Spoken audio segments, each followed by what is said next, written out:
a deadly mark on an Apache woman in the dusty heart of the American Southwest. Where the red earth meets the endless sky, life was often a brutal battle between survival and despair.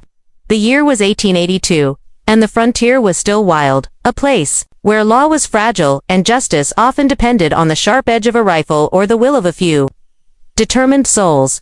Among the scattered settlements and isolated ranches lived an Apache woman named Naeli.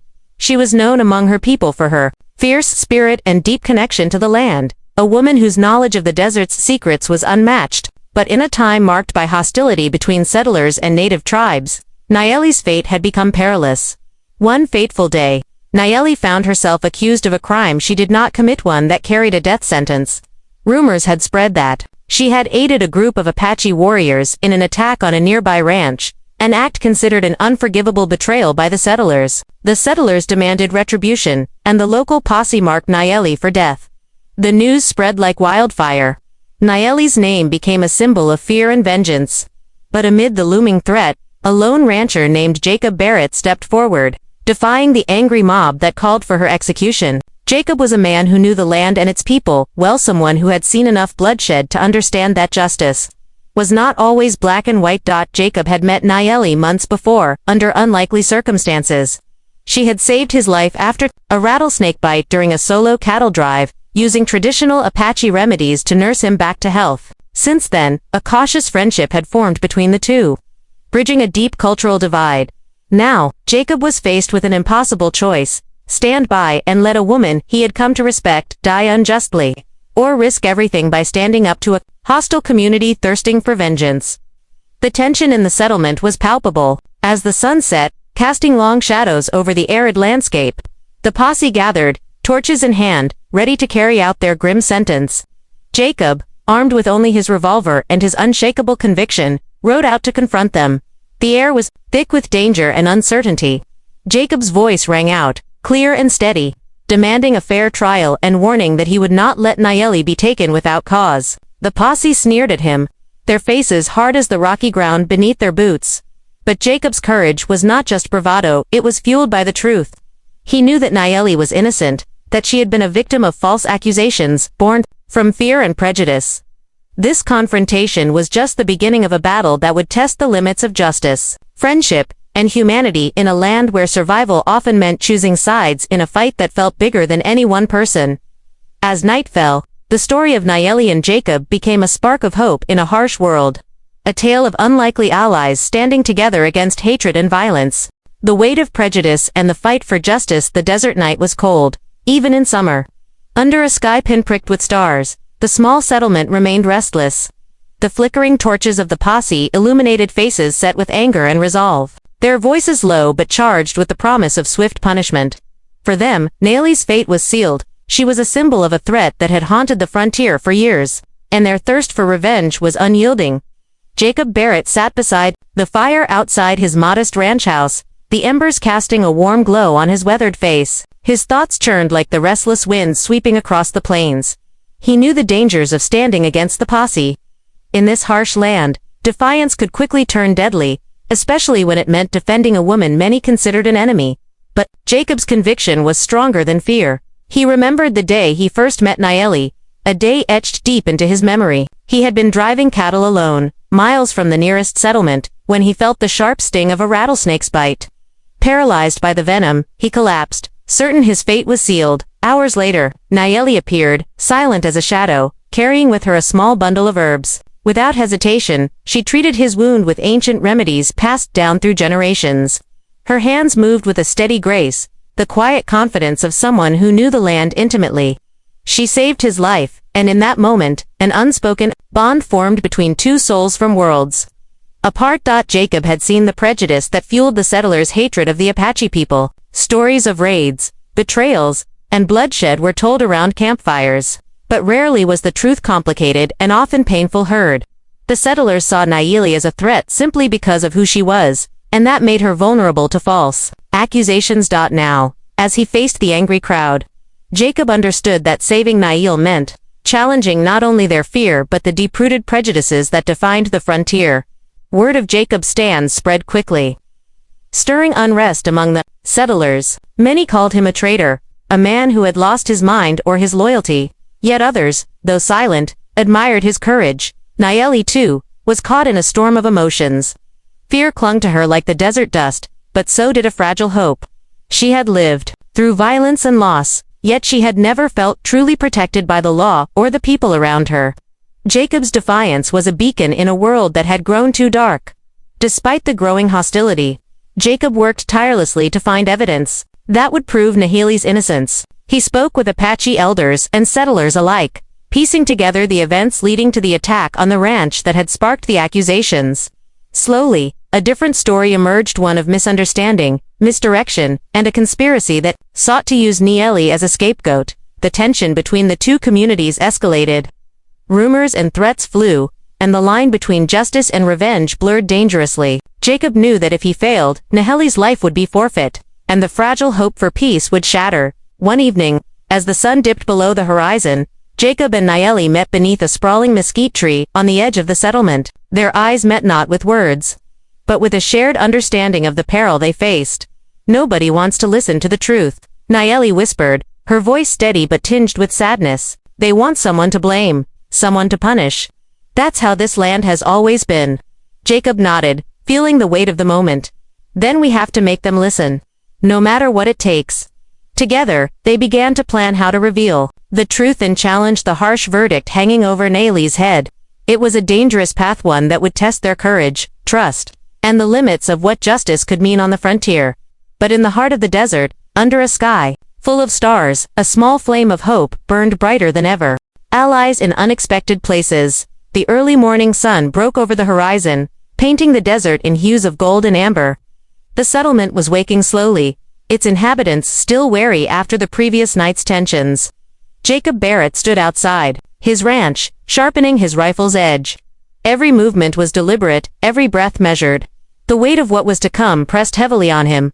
Jacob knew that fighting prejudice was a battle on many fronts. It was not just about Nayeli's innocence, but about challenging the assumptions that had fueled so much violence between the settlers and the Apache people.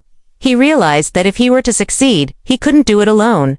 His thoughts turned to those few settlers who had not yet succumbed to blind fear. Among them was Sarah McAllister, the schoolteacher.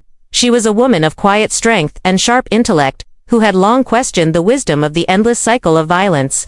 Sarah had shown compassion to the Apache children who occasionally passed through the settlement, and she had spoken to Jacob about the possibility of coexistence. However fragile it might be, Jacob rode to the schoolhouse to find Sarah preparing lessons for her students. The worn wooden buildings smelled of chalk and dust, a small sanctuary of learning amid the harshness of the frontier.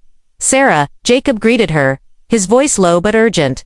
"We need allies. Nayeli's life depends on it." Sarah looked up, her eyes steady. "I've heard what's happening. The mob is growing restless, but no one else is willing to stand up." "Not yet," Jacob said, "but fear can be overcome. We need to gather the voices of reason before it's too late."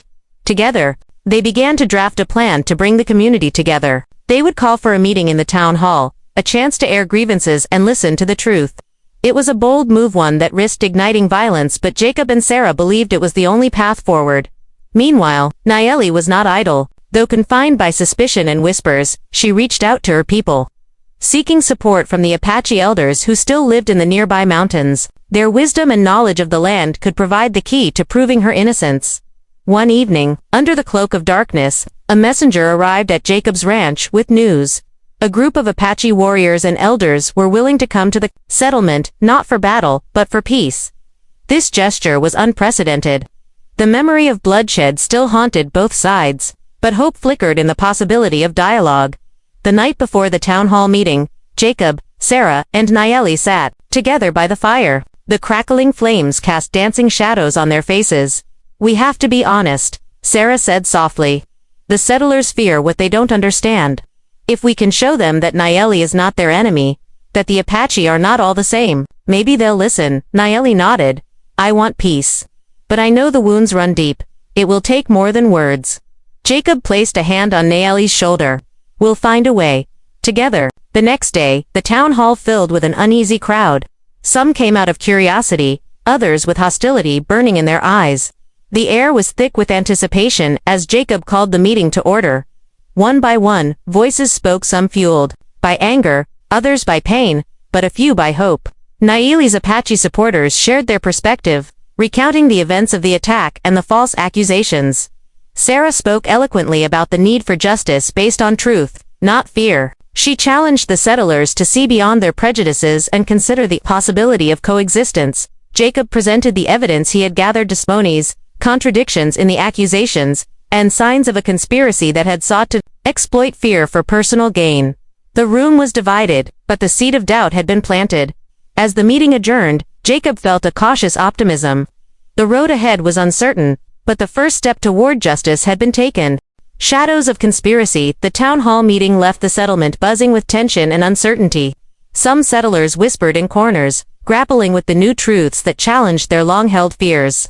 Others openly scorned the idea of sparing Nayeli, convinced that justice demanded her death. The fragile peace Jacob and his allies had worked to build was precarious at best. But beneath the surface, darker forces were at work. Jacob's investigation had uncovered hints of a conspiracy, one that went beyond the simple conflict between settlers and Apaches. He began to suspect that certain powerful figures in the community had manipulated fear for their own gain, using Nayeli as a scapegoat to divert attention from their misdeeds. One man, a wealthy rancher named Eli Granger, had much to lose if the truth came to light. Granger's ranch bordered the disputed lands, and tensions over territory had escalated in recent months. Rumors swirled that he had hired men to provoke attacks by Apache warriors, hoping to justify a brutal crackdown that would solidify his claim. Jacob confronted Sarah with his suspicions. "I believe Eli Granger is behind this. He's stoking the fires, using Nayeli's name to rally the settlers." Sarah frowned. "If that's true, we're dealing with more than prejudice. We're facing a deliberate campaign to divide and conquer." Their alliance grew stronger as they planned how to expose the conspiracy. Nayeli's courage inspired them all, and her story began to resonate beyond the settlement. News of Jacob's defense and the town hall meeting reached neighboring communities, drawing attention and support. Yet danger lurked. Granger was ruthless and would stop at nothing to protect his interests. Threatening notes appeared at Jacob's ranch, and shadowy figures were seen watching Nayeli's home. The threat of violence hung like a storm cloud. Determined to protect Nayeli, Jacob arranged for her to stay with trusted friends in a nearby settlement while he gathered more evidence. He and Sarah traveled to distant towns, seeking witnesses and documents that could implicate Granger and his men. Back in the settlement, whispers of unrest grew. Some settlers, swayed by Granger's influence, prepared to take matters into their own hands. Jacob knew time was running out.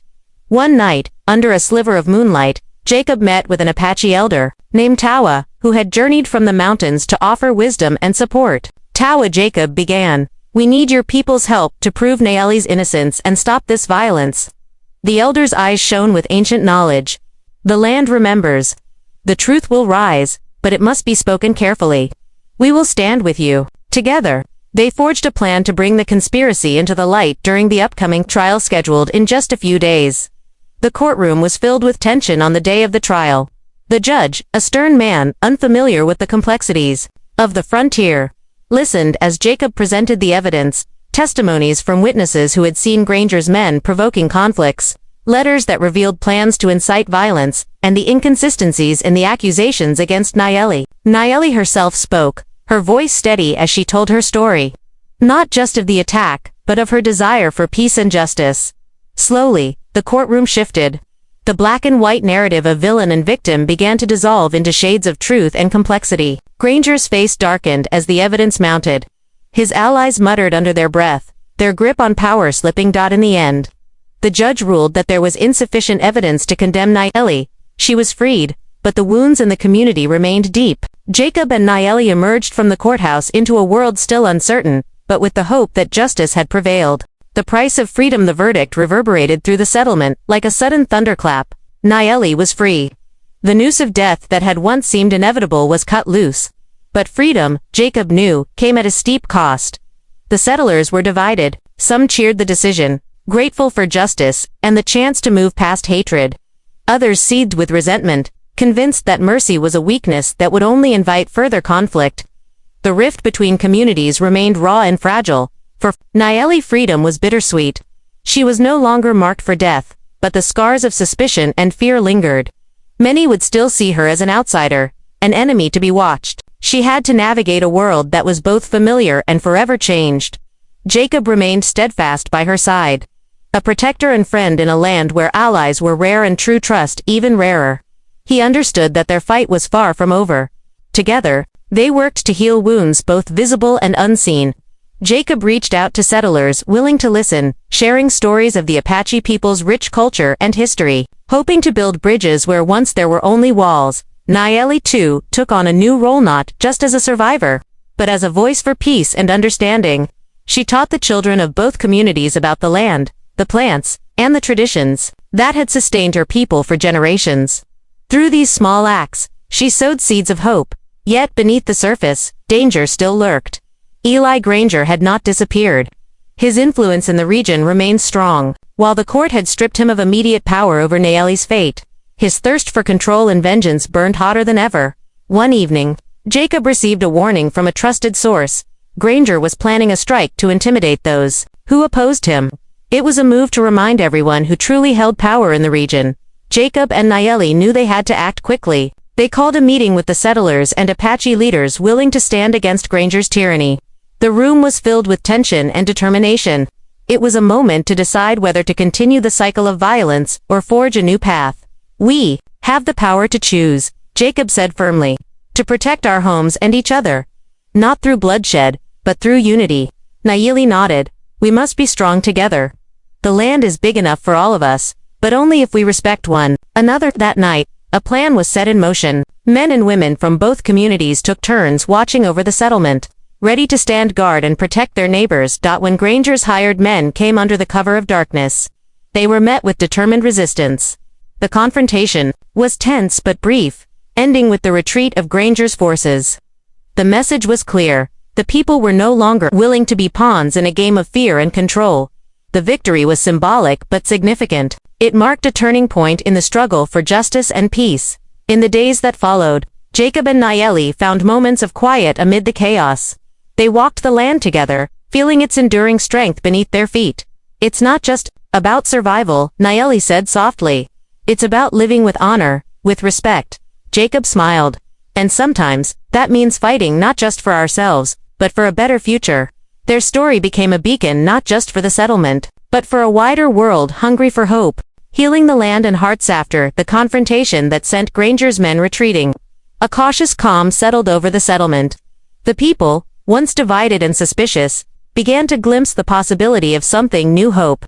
It was fragile and uneven, but it was real. Jacob and Nayeli worked tirelessly to nurture this fragile peace. They understood that healing would take time, not just the land scars from years of conflict, but the deep wounds in hearts hardened by fear and loss. Nayeli took to walking the hills and valleys around the settlement, teaching anyone willing to listen about the desert's hidden treasures, the plants with healing properties, the rhythms of the seasons, and the stories the land had whispered through generations. Her voice carried the wisdom of her ancestors, weaving a tapestry of connection between people who had once seen each other only as enemies. Jacob, meanwhile, focused on rebuilding trust among the settlers. He organized community gatherings, encouraging dialogue and shared work on projects like repairing fences, planting crops, and maintaining the water wells, efforts that required cooperation and fostered mutual respect.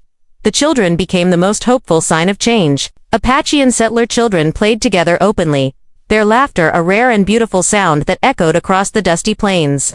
Sarah McAllister, the schoolteacher, expanded her curriculum to include lessons on Apache culture, history, and language, bridging the gap between worlds. But peace was not guaranteed. Old wounds and prejudices still lurked beneath the surface. Some settlers quietly resented the changes, and whispers of rebellion against the new harmony spread in shadowed corners. Jacob knew they could not afford complacency.